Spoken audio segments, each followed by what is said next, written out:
श्री स्वामी समर्थ. स्वामी महाराजांच्या कृपेने तुमच्या सर्व इच्छा मनोकामना पूर्ण व्हाव्यात ही स्वामी चरणी प्रार्थना. तर 23 नोव्हेंबर 2024ला कालभैरव जयंती आहे. या दिवशी जर आपण काही उपाय केले, काही सेवा केल्या तर त्या खूप म्हणजे खूप प्रभावी ठरतात. कालभैरव हे भगवान शंकरांचे रुद्र रूप मानले जाते. निशा काळात कालभैरव देवाची पूजा केली जाते. कालाष्टमी व्रताच्या दिवशी भगवान शंकरांचे उग्र रूप असलेल्या कालभैरवाची पूजा केली जाईल. हा दिवस तंत्र साधनेसाठी योग्य मानला जातो. कालभैरवाला शिक्षा देणारा देव असेही म्हणतात, त्यामुळे त्यांचे हत्यार शिक्षा आहे. ही उपासना तंत्र आणि मंत्र अशा दोन्ही प्रकारे प्रचलित आहे. असे म्हणले जाते की कालभैरवाची पूजा केल्याने सर्व प्रकारचे संकटे दूर होतात. आता या दिवशी आपल्याला काही उपाय करायचे आहेत. भरपूर वेळा आपल्या आयुष्यामध्ये अनेक अडचणी, अडथळे, संकटे निर्माण होतात आणि ते काही संपायचं नाव घेत नाही. आता संकट येणारच नाही असं तर होणार नाही, पण आपण संकटांचा वेग मात्र नक्कीच कमी करू शकतो. तसेच आपण मेहनत तर घेत असतो, पण मेहनतीचे देखील आपल्याला पाहिजे तसे फळ मिळत नाही.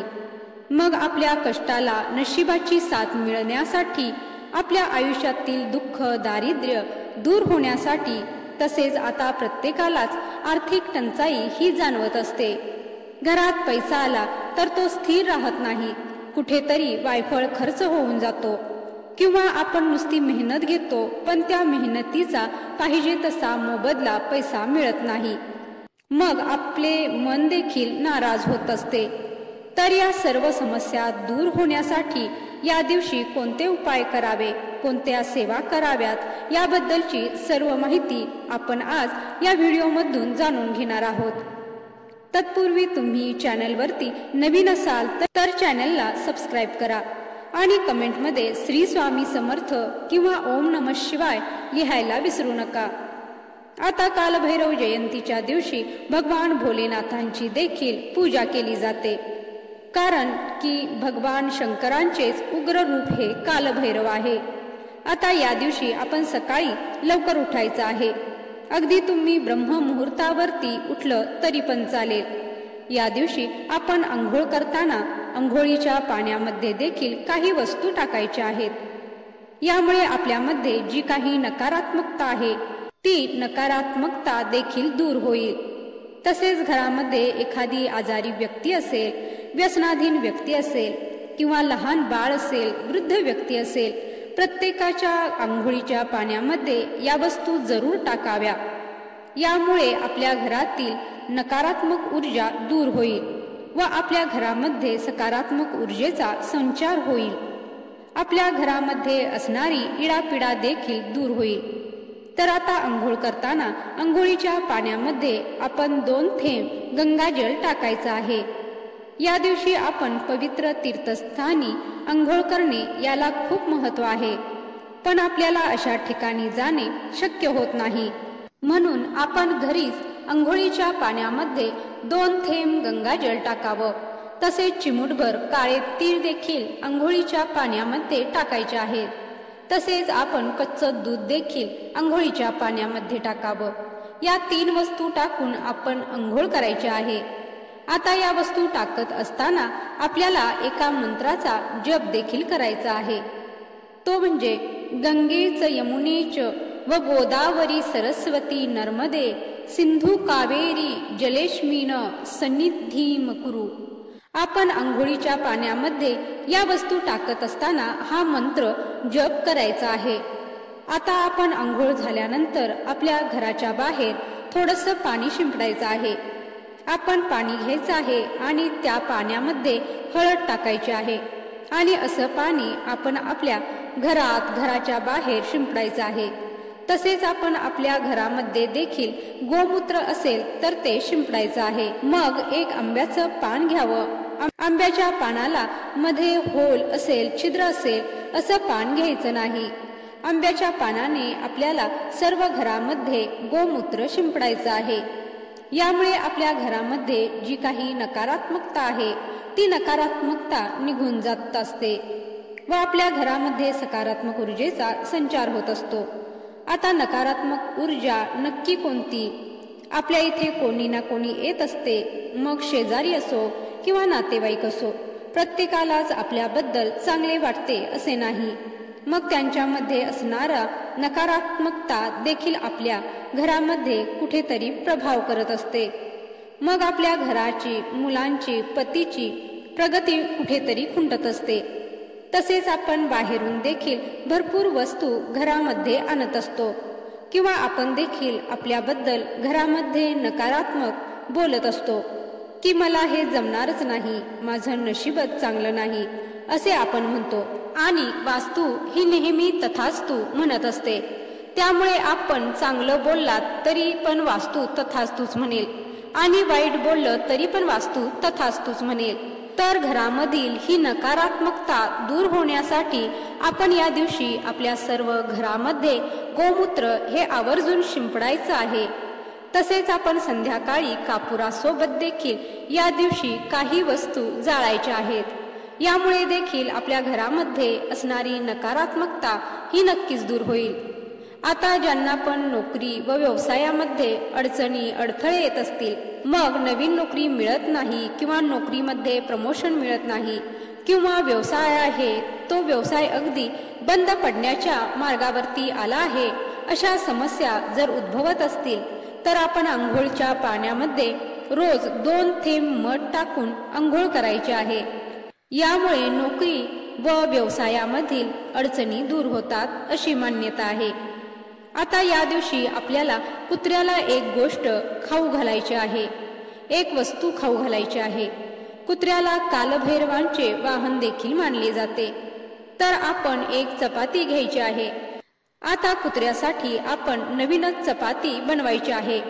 घरामध्ये असलेली अगोदरची असलेली शिळी चपाती आपल्याला घ्यायची नाही. तसे तर आपण कुत्र्याला शिळी चपाती घालत असतो, शिळी भाकर घालत असतो. पण या कालभैरव जयंतीच्या दिवशी कुत्र्यासाठी आपण एक चपाती बनवायची आहे किंवा एखादी भाकर बनवली तरी पण चालेल. आता ही चपाती व भाकर बनवल्यानंतर आपल्याला थोडंसं मोहरीचं तेल घ्यायचं आहे व आपण मोहरीचं तेल घेताना ते आपण एखाद्या प्लेटमध्ये घ्यायचं आहे. त्यानंतर आपली करंगळी व अंगठा सोडून जी 3 बोटं आहेत त्या 3 बोटांनी आपल्याला चपाती पहिल्यांदा मध्ये ठेवायची आहे. ताटामध्ये तुम्ही ठेवू शकता. या 3 बोटांनी आपल्याला चपातीच्या मधोमध 3 रेषा ओढायच्या आहेत. आता या 3 रेषा ओढल्यानंतर आपण जिथे पण जवळपास कुत्रा असेल तर तिथे जायचं आहे.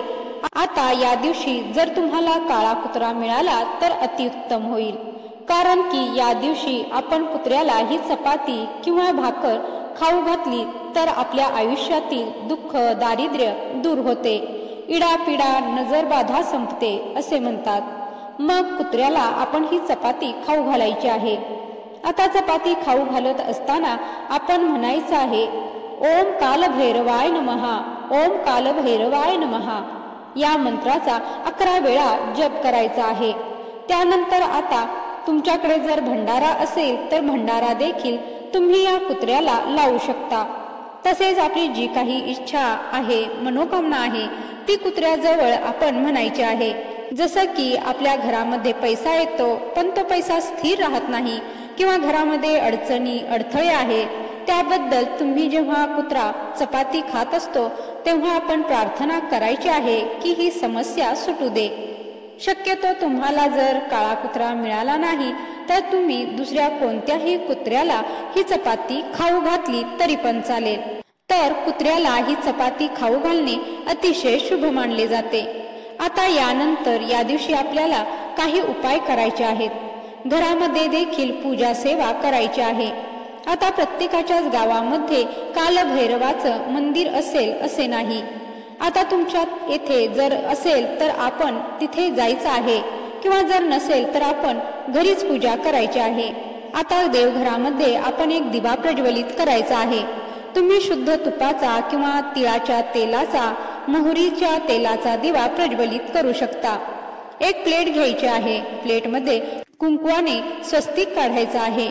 त्या स्वस्तिकावरती आपल्याला थोड्याशा अखंड अक्षदा अर्पण करायच्या आहेत. त्यानंतर मातीची पणती किंवा कणकेचा दिवा घ्यायचा आहे. तुम्हाला जर शक्य असेल तर आवर्जून कणकेचा दिवा घ्यावा, कारण की कणकेचा दिवा हा इच्छापूर्तीसाठी खूप प्रभावी मानला जातो. आता यानंतर आपल्याला थोडेसे काळे तीळ घ्यायचे आहेत आणि ओम कालभैरवाय नमः, ओम कालभैरवाय नमः या मंत्राचा जप करत आपण थोडेसे काळे तीळ त्या दिव्यामध्ये टाकायचे आहे. त्यानंतर त्या दिव्याला हळदी कुंकू लावायचं आहे, फूल वाहायचं आहे. आता या दिवशी आपल्याला काही सेवा देखील करायची आहे. आता जर तुम्ही मंदिरामध्ये गेला असाल तर मंदिरामध्ये आपण मोहरीच्या तेलाचा दिवा प्रज्वलित करायचा आहे, किंवा तिथे दिवा प्रज्वलित असेल तर त्या दिव्यामध्ये तुम्ही तेल टाकलं तरी पण चालेल. या दिवशी जर तुम्ही कालभैरव मंदिरात गेला तर आपण नारळ खडीसाखर घेऊन जायचं आहे. नारळ खडीसाखर कालभैरवासमोर ठेवायचं आहे. त्यानंतर दिवा प्रज्वलित करावा. तसेच भैरवनाथांचे पूजन करायचं आहे. आणि तिथे 5 ते 7 वयोगटातील जर मुले असतील तर त्यांना तुम्ही जिलेबी प्रसाद म्हणून द्यायचे आहे. या दिवशी 1.25 किलो जिलेबी देणे याला खूप महत्त्व आहे. यामुळे आपल्या सर्व इच्छित मनोकामना पूर्ण होतात अशी मान्यता आहे व आपल्या घरातील दुःख दारिद्र्य देखील दूर होते. आता आपण मंदिरात असाल तर मंदिरामध्ये बसून कालभैरव अष्टक 11 वेळा म्हणायचं आहे. जर घरामध्ये असाल तर घरामध्ये कालभैरव अष्टक आपण 11 वेळा म्हणायचं आहे. अगदी हे मोठ्यानं म्हणायचं आहे. जी काही नकारात्मकता आहे, जो काही त्रास आहे ती दूर होईल व आपल्या घरामध्ये सुख शांती समृद्धी येईल. आता कालभैरव अष्टक म्हणून झाल्यानंतर आपली जी काही इच्छा आहे, मनोकामना आहे ती आपण कालभैरवांना सांगायची आहे. मग कठीणातली कठीण कोणतीही इच्छा असो. घरामध्ये पैसा येतो पण तो पैसा स्थिर राहत नाही, किंवा मुलांची पाहिजे तशी प्रगती होत नाही. जे काही आहे ते मनापासून आणि श्रद्धेने आपण कालभैरवांना सांगायचं आहे. यामुळे आपल्या मनोकामना भगवान भोलेनाथ हे लवकरात लवकर पूर्ण करतात. तसेच या दिवशी नैवेद्य अर्पण करणे याला देखील खूप महत्त्व आहे. तर आपण वांग्याची भाजी, बाजरीची भाकर, कांद्याची एक फोड तसेच लिंबाची फोड ही कालभैरवांना अर्पण करायची आहे.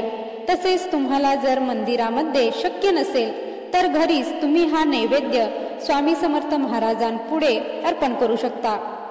तर हा माहितीपूर्ण व्हिडिओ तुम्हाला आवडला असेल तर लाईक करा, चॅनलला सबस्क्राईब करा.